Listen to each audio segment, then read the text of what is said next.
All right, boys, what's up? We back again with another video.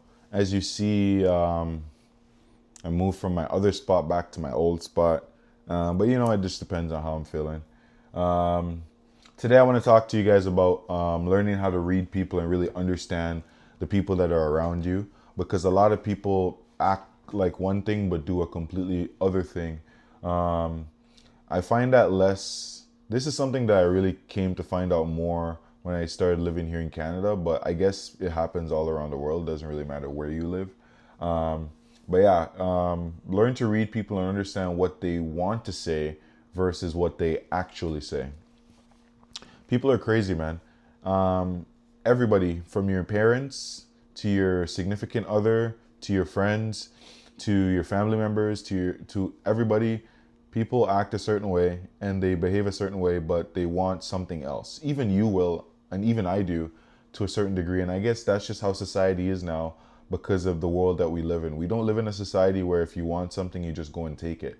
Like, if you want to get to point A, if you want to get to point B, you gotta go to, like, a whole roundabout. If you want to get to from 1 to 2, you gotta go to from 1.1 to 1.2 to 1.3. You gotta go all around in a fucking circle just to end up in the same place that you wanted to end up in.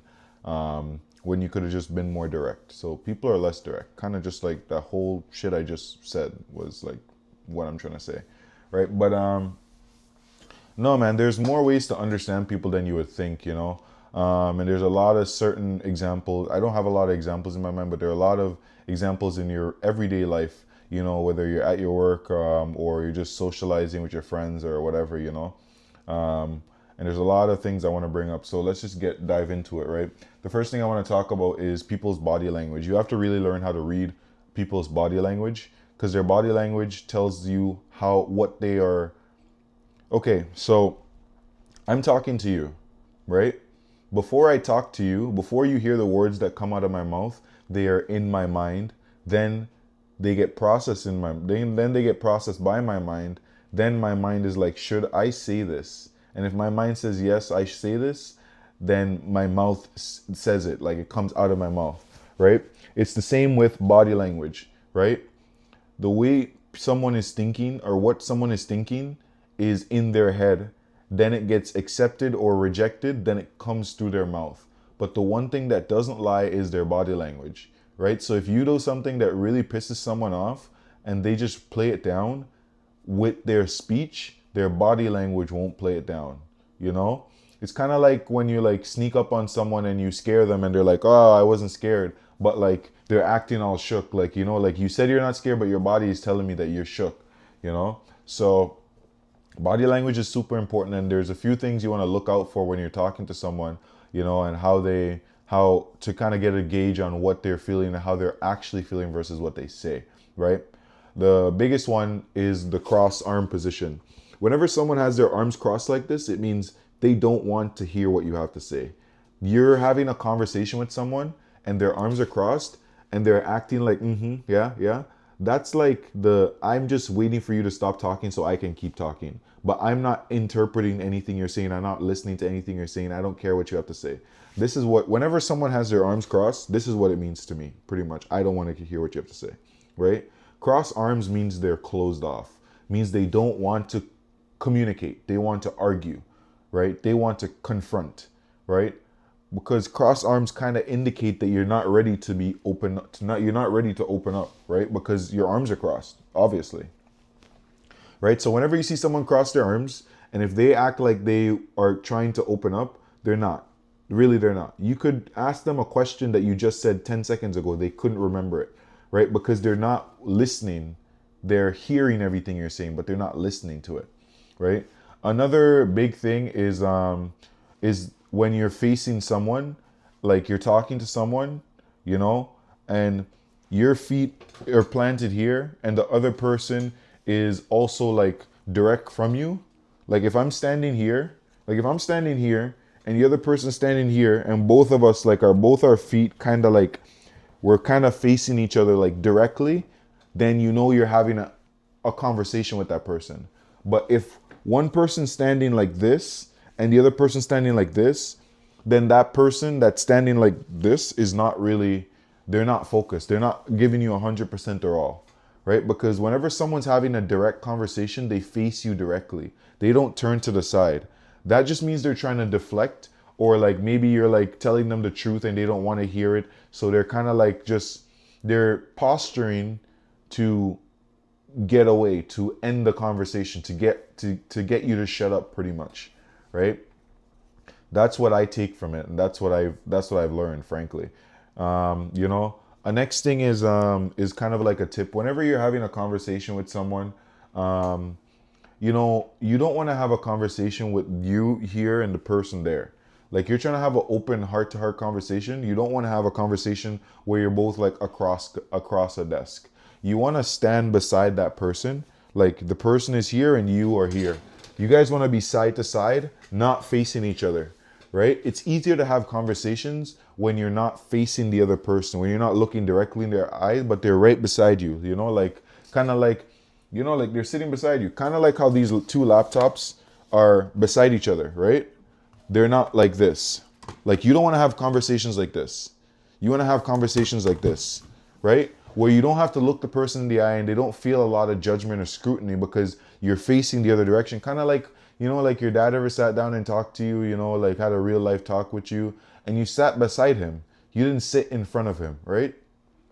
So that's how you want to have heart-to-heart conversations with people, when you want to open up with something or when you want to speak truthfully. You know, this, when you're in front of someone, it's argumentative. It's kind of like the way how your boss would talk to you, or someone like, you know, like would who's gonna give you the shit would talk to you, right? You don't want to have conversations with people like that, in that direction, right? Okay, so another one that I want to talk about is the hesitation, right? If you ask someone to do something for you and they hesitate and then they say yes, they'll do it, that person did not want to do what you asked them to do, right? Because think about it. If I offered you like, I don't know, like $100, okay, let's say you know I actually was gonna give you $100, right? Let's say you 100% believe me and I offer you $100, you're gonna say yes instantly, right?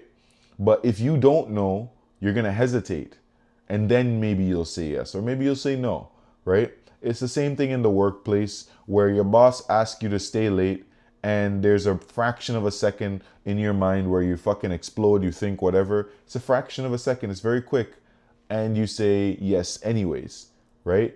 Your boss doesn't know that, he doesn't care, he just wants you to stay late, you know? But if you're out with your boys or if you're going out with this person and you ask them a question and they hesitate, they have to think too long on it, and they give you the answer that you want to hear, chances are they don't really want to do that, right? And you kind of have to learn, you kind of have to know how to limit test and know what are the questions that I can ask someone, what are the things that someone wants to do because they want to do it. Because honestly, in life, if you're asking people to do things they don't want to do, like you're better off just doing it by yourself. If you're asking someone to do something they don't want to do and they agree to do it, right, they're going to do it half-assed. You know, you might as well have not asked them in the first place, right? So there's a lot of things that can be learned and can be observed by studying people's body language, how they move, how they act, how they talk, you know. But those were just a few of them that I've noticed. And not only noticed, when I was like 14 years old, I read this book, The Definitive Book of Body Language. Let me see if I can find it actually. The Definitive Book of Body Language. Yeah. I read this book actually when I was 14 years old, and I never forgot this book. This book taught me so much about people's postures, their stances, and what they're trying to say and how they actually feel without actually saying anything. Just remember, body language makes up, like speaking only makes up 10% of what people mean and say and how people feel and how we communicate. Sorry, how we, speaking only makes up 10% of communication. The other 90% or the other 70%, the next big chunk is body language, right? The body language gives off the aura, gives off the air, gives off what people are feeling without them even know. Your body language gives you away, right? So the next time you see someone crossing their arms or someone not facing towards you, or you want to have a conversation, a heart to heart with someone, try those tips. You know, it makes it smoother, it makes it easier, and it allows you to point out the inconsistencies of people, you know, especially in this world and this day and age that we live in, right? Especially if you're coming up and you're super young and you don't know a lot about how people act in the workplace, or how people act in social settings, or how people act in relationships, or how people act in groups. You have to be able to study and read their body language, and you have to rely less on what they say. I can't stress that enough. Rely less on what people say and more on how people behave, right? Behavior is paramount. Compared to body language is nothing. Compared to talking, it's nothing. Wait, no, I said it right. Behavior is paramount compared to, no, compared to talking, behavior is paramount, right? But yeah, if you guys enjoyed this video, like, comment, subscribe. Let the algorithm know this is the kind of stuff you want to see, you know. Obviously, subscribing would be a great investment that costs you nothing, you know. Let me know what kind of videos you guys want to see next. Like I said, I still have that video coming out that thing coming out that I promised. I haven't forgotten. It's actually almost done. So let's see when it's gonna come out. But yeah, thank you guys for watching. Peace out.